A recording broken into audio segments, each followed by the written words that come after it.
Halo, assalamualaikum warahmatullahi wabarakatuh. Berjumpa lagi dengan channel Pujang Horor Galeri. Kalau katanya channel Pujang Horor Galeri isinya hanya review dan unboxing wayang. Sekali-kali kita berbeda ya. Kali ini saya akan mencoba menyampaikan pendapat saya. Monggo yang tidak sejalan silakan berdiskusi dengan cara yang baik. Kali ini saya akan membahas tentang wayang tokoh Bumo Sitijo. Nah, ini wayangnya kan seperti ini. Yang dibilang salah satu contoh angkara murka. Bahkan namanya itu ada yang bilang itu Bumo Narokosuro, yang artinya Narokosuro itu berani mlebu neraka. Tapi menurut Pak Mantep, nah sebenarnya namanya itu baik, Noro Kasuro. Noro itu artinya prajurit atau putra sang Noroyono. Kasuro itu artinya kondang. Nah, kalau menurut saya Bumo ini merupakan tokoh yang dipaksa menjadi jahat oleh jalan cerita karena dia ini pihak yang kalah. Nah, kita bahas dulu awalnya. Nah, Bumo itu merupakan anak dari Bathara Wisnu, bukan dari Kresna. Jadi anak dari Bathara Wisnu sebelum nitis ke Narayana dengan Bathari Pertiwi. Nah, ini anggap Pertiwi aja ya, karena malas saya ngambilnya di dalam kotak. Nah, ketika Bumo Sitijo ini sudah beranjak dewasa bersama dengan adiknya Siti Sundari, nah itu bertanya pada siapa orang tuanya. Nah, saat itu menurut Sanyang Bathara Guru, orang tuanya itu Wisnu itu sudah nitis ke Marcapada, yaitu ke Narayana yang menjadi raja Dwarawati bergelar Prabu Sri Bathara Kresna. Nah, pada saat itu kan Dwarawati itu ceritanya ada yang bilang Prabu Bomantara Raja Surateleng itu sedang ingin mengekspansi atau ingin menyerang negara Dwarawati. Nah, ada beberapa versi, cuman intinya begitulah. Nah, akhirnya Kresna yang tidak mampu tiba-tiba kedatangan Setijo muda. Nah, Setijo muda ya bentuknya seperti ini.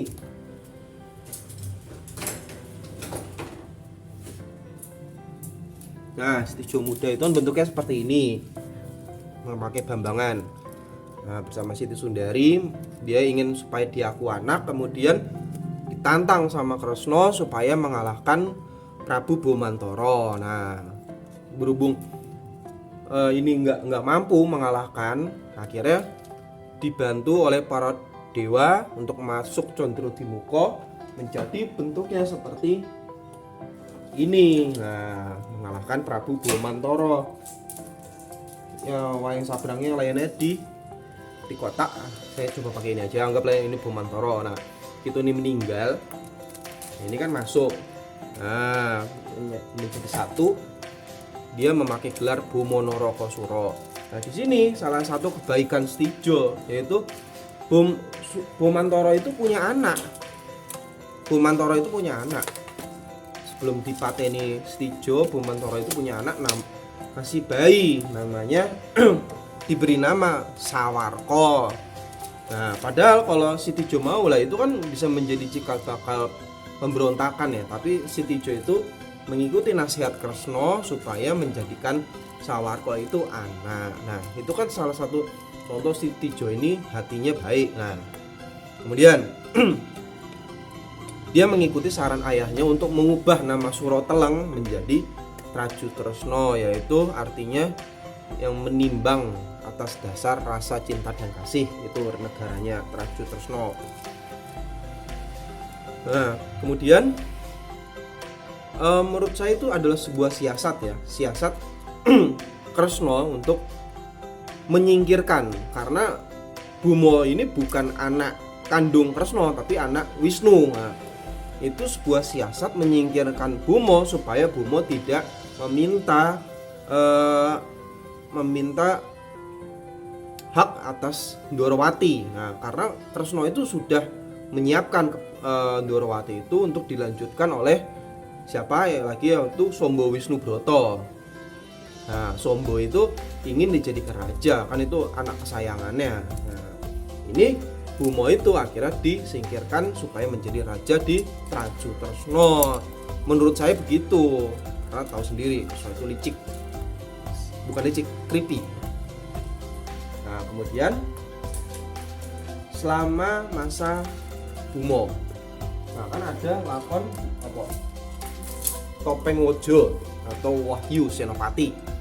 Nah, rebut Wahyu Senopati, ini Bumo baru, rebut Wahyu Senopati dengan siapa, rivalitas dengan Gatot. Nah, intinya adalah siapa yang ingin menjadi mendapat menjadi senopati itu ya akhirnya akan diangkat menjadi senopati agung Pandowo dalam perang Bharatayuddha. Lah intinya kan apa? Sampai akhirnya Bumo ini tetap mau manunggal dengan Pandowo, dia mau jadi senopati. Nah, kemudian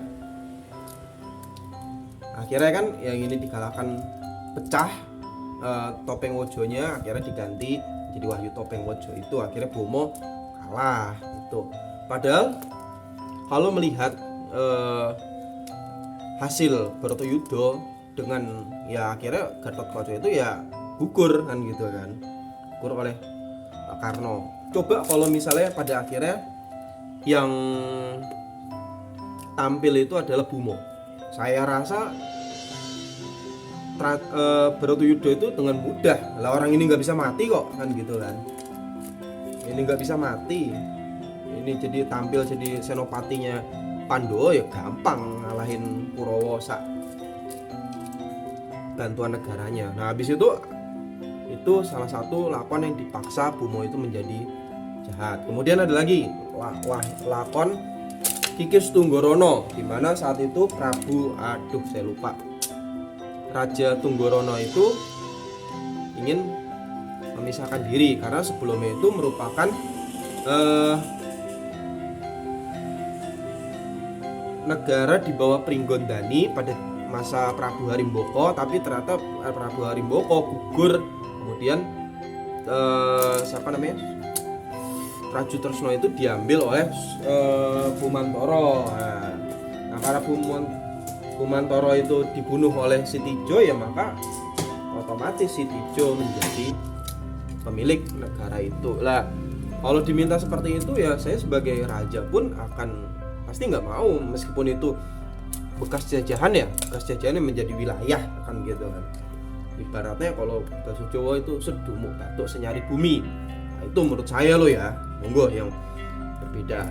Terus kemudian akhirnya perang Gojali Suto. Nah, diawali apa? Diawali rasa cintanya Bumo terhadap istrinya si Padmanawati yang ternyata senang dengan adiknya Sombo.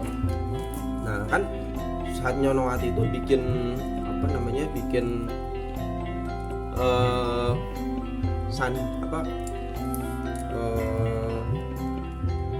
sandi pakarti lah, intinya begitulah, supaya Bumo nggak mau sama dia kan gitu. Kira Nyonowati itu meminta Bumo untuk membuat jalan dari Trajutresno menuju Ndorowati tanpa ada menggok. Nah, Nyonowati itu tahu di situ ada Astono Godomadono yang merupakan makam leluhur bangsa Yadu atau Yadowo. Nah, di situ dikira Bumo ini bakalan takut dengan bapaknya, tapi rasa cintanya terhadap Nyonowati itu lebih besar. Dari itu Bumo tetap melawan keluarganya kan gitu. Maka akhirnya terjadi perang. Sebelum Gojali Suto itu kan dia berhasil membunuh Prabu Setyajid, terus Wisoto. Nah itu kan mati semua tuh dalam perang melawan pasukannya Trajutresno. Itu karena korban cinta. Nah ya ketika Bumo lagi perang, Nyonowati sama Sombo itu ya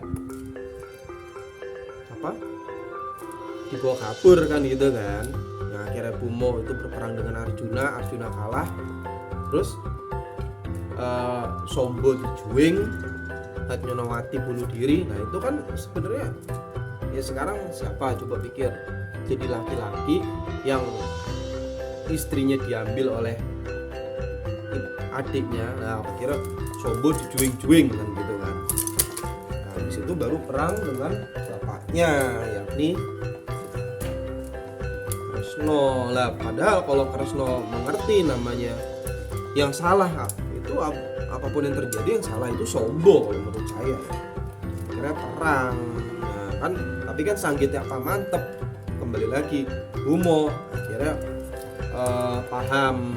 Bumo akhirnya luluh, tapi Kresno sebagai titisan Wisnu harus mengembalikan Bumo ke badan halus lah kan gitu. Akhirnya Bumo di Cokro Baskoro gugur. Nah itu kembali lagi. Dari itu kalau saya sampai saat ini masih berpendapat Bumo ini adalah tokoh yang dipaksa jahat oleh cerita karena kebutuhan cerita. Bumo itu enggak jahat. Bumo itu hanya dia punya hak sebagai anak tertua, kemudian punya hak sebagai raja, punya hak sebagai suami. Enggak ada salahnya. Dia hanya mempertahankan apa yang menjadi haknya. Bagi saya begitu. Ya, monggo. Yang punya pendapat lain, monggo para pedalang. Nah, monggo silakan. Bahkan Bumo ini Stijo ya, bukan Bumo Kuman ya. Bumo Stijo ini merupakan merupakan tokoh yang salah satu tokoh yang saya idolakan. Monggo. Mari kita berdiskusi secara sehat, secara budaya, secara asik-asikan santuy. Wassalamualaikum warahmatullahi wabarakatuh.